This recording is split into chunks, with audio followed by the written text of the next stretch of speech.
Hello বন্ধুরা, আরও একটা নতুন সকালের শুভেচ্ছা জানাই সবাইকে। নতুন একটা ভিডিও নিয়ে কিন্তু আবার চলে আসলাম তোমাদের সাথে। তো এখন মর্নিং আমরা ব্রেকফাস্ট করছি। আবার ব্রেকফাস্ট হয়ে যাওয়ার পরে কিন্তু সবাই স্নান করব, রেডি হব। আজকের আবার নতুন বউ আসার কথা। তো বন্ধুরা, ভিডিওটা স্কিপ না করে তোমরা দেখো। নতুন বউ বাড়িতে আসবে। এটা হচ্ছে দিদির ছেলে আর ছেলের বউ। দিদির 3টে ছেলে, তো বড় ছেলেটার বিয়ে হলো, সেই বউ আসবে। তো চলো এখন ব্রেকফাস্ট করা যাক, তারপরে কিন্তু বাকি সমস্ত কিছু তোমরা ব্লগে পাচ্ছ।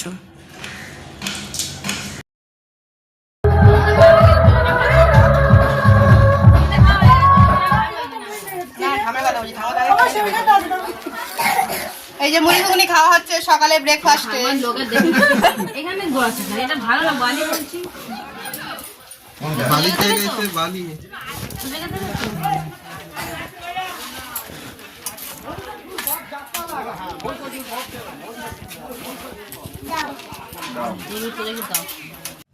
আর আমরা কিন্তু এখানে এসে দারুণ মজা করছি। দিদির বাড়ি হচ্ছে অনেক দূর, সুন্দরবন। তো আমরা সবসময় আসি না, কোনো অনুষ্ঠান ছাড়া মানে আসা হয় না। আর অনুষ্ঠান হলেও কি সব অনুষ্ঠানেও কিন্তু আমরা আসি না।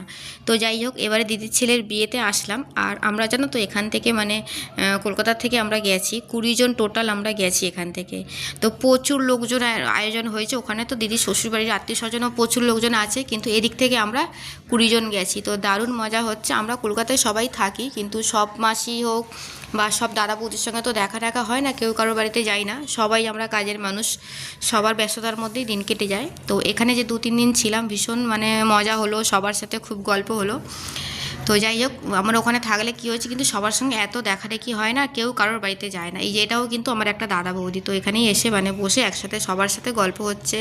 ওরাও একটু মানে আর কি মজা হচ্ছে। জেঠি আছে, মাসি আছে, দাদা বৌদি সবাইকে নিয়েই একদম মানে দারুণ মজা হচ্ছে। ঠান্ডা লেগে যাবে। ওদিক আছে তো, ও তো জায়গা এমনি ধরবে না, ক্যারাটে জানে তো। কম্পু শেখায় 17 বছর কম্পু করে।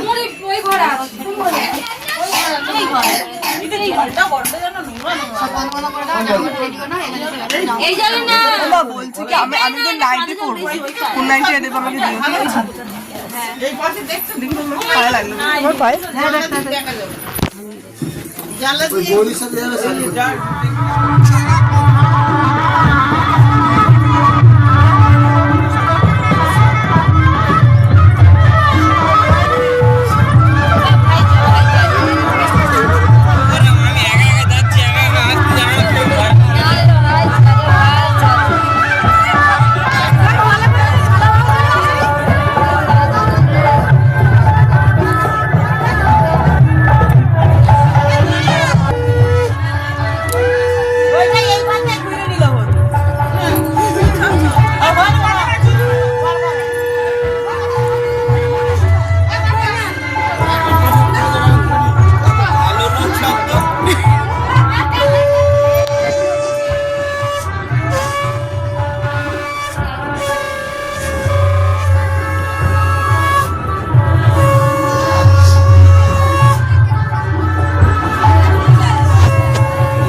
আসার পরে যে সমস্ত নিয়মকানুনগুলো হয় সেই নিয়মগুলোই কিন্তু এখন হচ্ছে।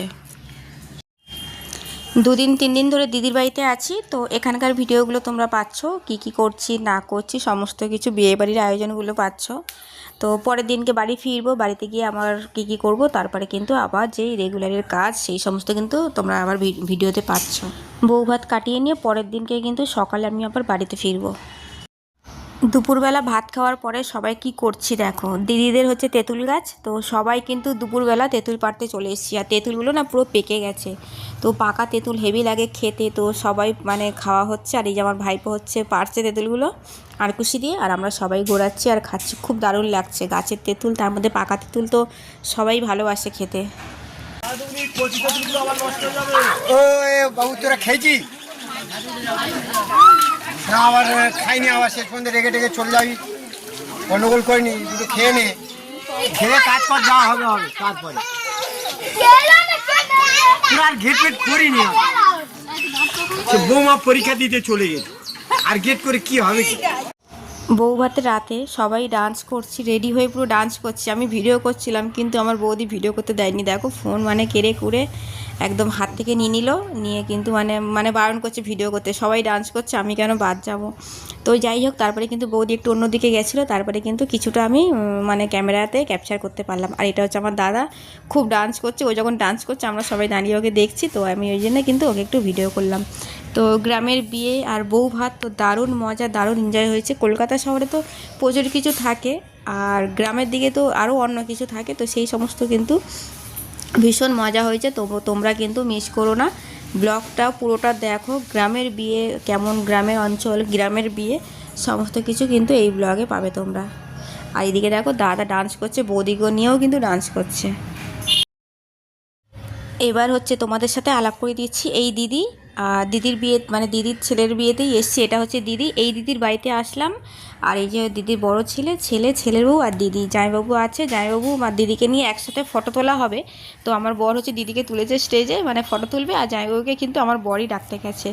আর আরও একটা জিনিস তোমাদেরকে বলি, আগেকার সময় একটা আলাদা ছিল, যখন ছেলে মেয়েদের বিয়ে হয় মেয়ের মা কেঁদে পাগল হয়ে যায়, এত কাঁদে, অসুস্থ হয়ে পড়ে। আর এখন মানে দিনকাল পাল্টে গেছে, মেয়েরা খুশি ছেলেরা খুশি, শুধু কাঁদে ছেলের মারা। তো আমার দিদি কিন্তু ভীষণ কাঁদছে কদিন ধরে, আজকেরও এখনও কাঁদছে। তো ফটো তোলার জন্য আমার বর জোর করলো, তো দিদিকে তুললো, জামাইবাবুকেও ডেকে নিয়ে এলো। তো দেখো দিদি জামাইবাবু, এই দিদির কাছেই আমি এসছি আজকের মানে বিয়ে বাড়িতে।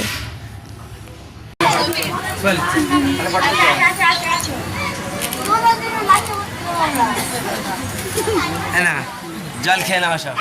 দিদি জল খা। জল খেয়ে সবার মিষ্টি পরে হবে, এখন মিষ্টি খেলে হবে সব।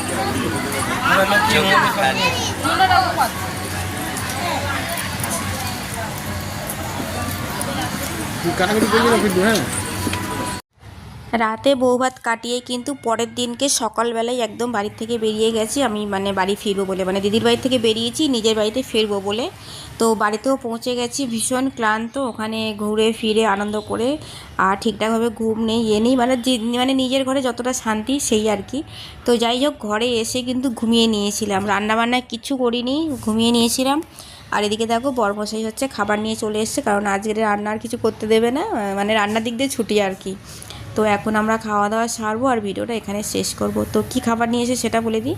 এটা হচ্ছে চিকেন চাপ নিয়ে এসছে, আবার চিলি চিকেন নিয়ে এসছে, আর রুমাল রুটি নিয়ে এসছে। এই যে খেলা হচ্ছে, হাজব্যান্ড হচ্ছে খেলা দেখছে, আর এই যে খাওয়া হচ্ছে, খেলা হচ্ছে, খেলা দেখতে দেখতে উনি খাবে। আর সাথে স্প্রাইটও আনা হয়েছে। রুমাল রুটি আনলাম, মানে ওখানে তো কদিন ভাত খাওয়া হয়েছিল, একদম মানে রুটি খাওয়া হয়নি, এত লোকের মধ্যে আর কি করে রুটিটা হবে। তো যাই হোক, ওই জন্য মানে উনি বললো যে রুটি খাও, ভাত আর খেতে হবে না, কারণ এমনি আমি রুটিটা পছন্দ করি। তো রুমাল রুটি নিয়ে আসা হয়েছে, আর চিকেন চাপ নিয়ে এসছে, আর চিলি চিকেনও নিয়ে এসছে। ভিডিওটা এখন এখানেই এন্ড করছি বন্ধুরা, সবাইকে টাটা বাই বাই।